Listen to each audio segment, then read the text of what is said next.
Europe must show no weakness towards Russia. The future defense spending quota of NATO countries will be much higher than 2% of gross domestic product, Alliance Chief Mark Rutte said. He supported Donald Trump's position on the need to increase military investment in the bloc's countries. In particular, Rutte believes Germany should spend more and produce more, and that will be the subject of debate in many European countries in the coming months. Trump was generally right with this demand during his last term as president.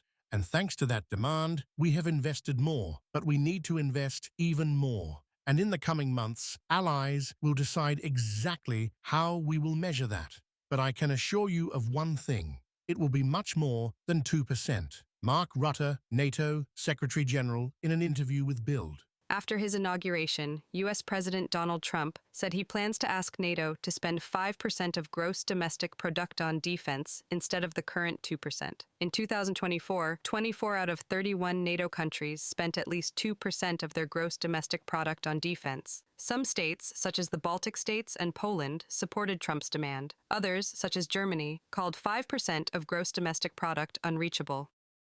Until I came along, we were paying almost 100% of NATO only to get bad trade deals.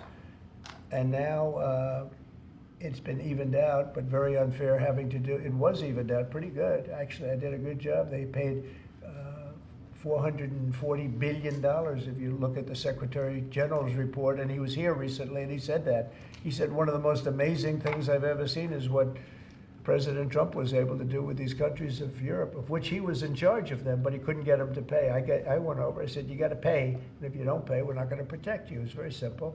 The White House administration intends to put pressure on European NATO allies to increase their defense spending. The New York Post quoted U.S. National Security Advisor Mike Waltz as saying that the U.S. will also spend the same amount.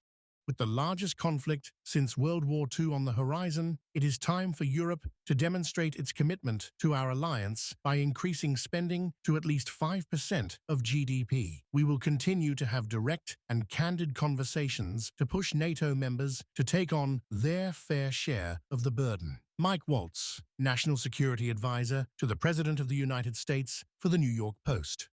Pause. Currently, U.S. spending on NATO is 3.08% of gross domestic product. To reach the 5% threshold, the U.S. would have to commit more than $600 billion in additional funding, writes the New York Post. Lithuania and Estonia have already agreed to increase spending in 2025, Financial Times reported. President of the European Council, Antonio Costa, is confident that all European NATO countries will agree on a decision to increase defense spending at the alliance's June summit in The Hague, reported by Kristina Dombrovska, UATV News.